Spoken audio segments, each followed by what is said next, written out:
안녕하세요. 대단히 반갑습니다. 수필 읽어주는 남자 자한형 이종수입니다. 이번 시간은 838번째 시간으로 10월에 보이는 3월의 아픔 마니또라는 글을 읽어드리겠습니다.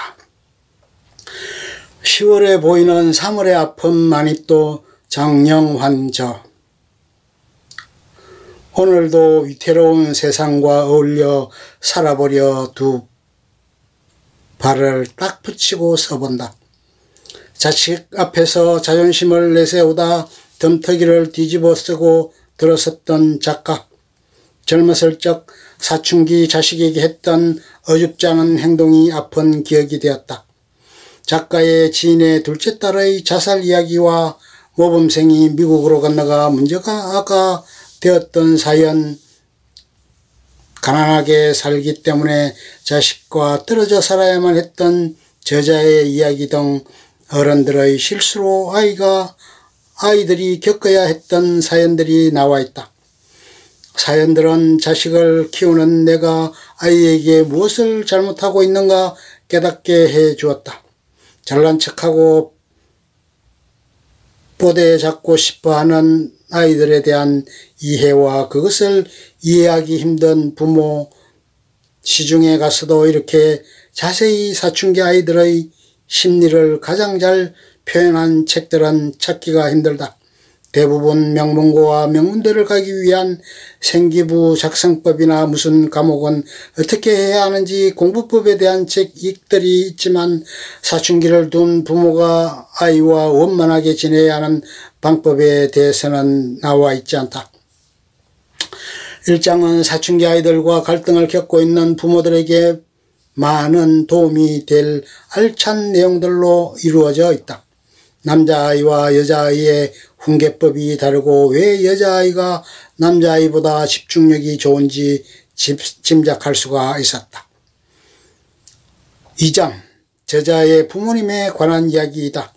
남편을 잃고 혼자가 되어 저자의 어머니와 50년을 함께 사신 할머니 저자의 부모님에게 할머니는 매우 엄하셨고 며느리의 시집살이도 호되게 시키셨다. 저자의 어머니는 한다고 했지만 할머니의 잔소리가 심해 힘들어하면서도 할머니가 낙상으로 돌아가시자 저자 어머니는 서럽게 울었다고 한다. 50년을 한 집안에서 동고동락하면서 집안의 애환을 같이 겪어왔기에 할머니의 부재는 저자의 어머니의 삶의 한 축이 무너진 아픔을 느끼게 했다. 미운 정도 정이라고 어머니는 할머니에게 살갑게 못해준 걸 후회하셨다. 지금은 할머니와 어머니가 다 안 계신다. 저자는 구남매를 키워내신 부모님에 대한 기억이 잊힐 것 같아 모아 남겨본 이야기이다. 부모에 대한 이야기가 나와 있다. 잔소리가 많은 아내와 괴로워하는 남편, 아내와 남편을 괴롭히는 게 아니라 가정에 충실하기를 바라서 한다.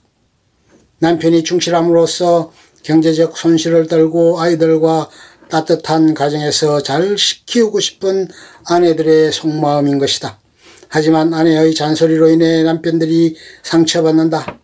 남편들이 상처받는 아내의 잔소리 9가지. 이럴 때 남편이 아내 곁을 떠나고 싶어 한다고 나와 있다. 아내가 잔소리를 할 때는 공감을, 남편은 직관 능력이 뛰어나 시시비비를 따진다. 배신의 복수는 상대방을 쿨하게 잊는 것이다. 이별 통보는 90% 이상이 마음이 떠났다는 것이다. 새로운 인연을 만나면 옛사랑도 잊힌다. 시련의 상처를 이겨내는 쪽으로 회복에 전념해야 한다. 시련은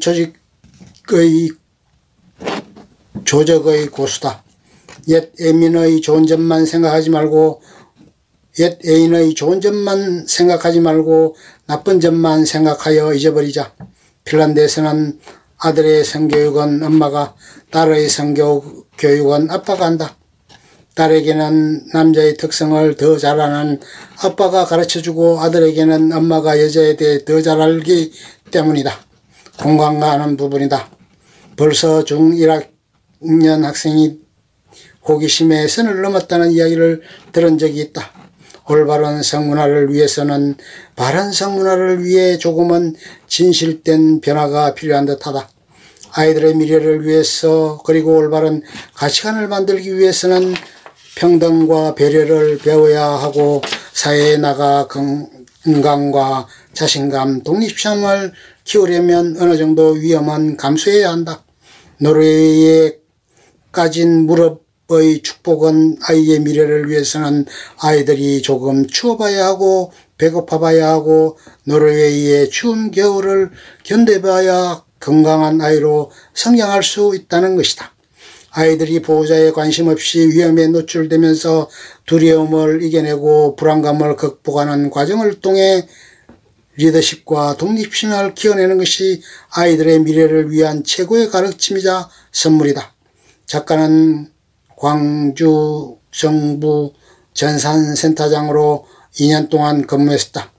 저자는 근무하면서 느꼈던 리더에 관한 이야기를 했다. 책임감 없는 리더에 대한 이야기 등 여러 리더에 대한 이야기가 나온다. 나 또한 이 책에 나오는 리더의 유행에 대해 들었던 이야기가 있어 공감이 많은 부분이었다. 사회에서 능력이 안 되고 맡은 바 책임을 못할 거라면 자리만 차지하지 말고 자리를 내어놓아야 한다. 내어놓아야 하지만 그렇지 못하고 다른 사람들에게 피해를 주는 리더들이 많은 것 같다. 내 남편의 리더 또한 마찬가지이다. 우리나라에서도 최고의 리더였던 사람이 책임감 없는 행동을 해서 사회적으로 문제를 일으켰던 사건을 떠올리게 만들었던 장본인이다. 쉽고 편안한 환경에서 강한 인간이 만들어지지는 않는다. 실현과 고통의 경험을 통해서만 통해서만이 강한 영혼이 탄생하고 통찰력이 생기고 일에 대한 영감이 떠오르며 마침내 성공할 수 있다. 헬렌 켈러의 말을 인용한 부분이다. 작가는 지방행정을 정보화하는 데 많은 공헌을 했다. 그 과정에서 또 감사를 받으면서 내공을 쌓았기 때문에 프로젝트를 수행할 수가 있었다. 어려운 과제를 수행하면서 힘들고 고통스러워 피하고 싶은 일들이 많을 수 있다. 힘들고 어려운 상황에 포기하고 싶은 마음이 있을 때 죽기 살기로 부딪혀보면 된다. 작가도 정권이 바뀌면서 참 많이도 힘들게 살았다. 요즘 코로나로 힘들어하는 우리들에게 언젠가는 이 어려운 상황을 받아들이고 살다 보면 죽지는 않을 거라는 기대감을 가져본다. 부록에는 직장에서 인정받는 법과 보고서 작성하는 법에 대해 나와 있다. 우리가 직장 생활을 하면서 꼭 필요한 것들이 읽고 참고해보면 좋은 내용들이다. 끝. 좋으면 좋아요, 구독, 알림 설정 눌러주세요. 감사합니다.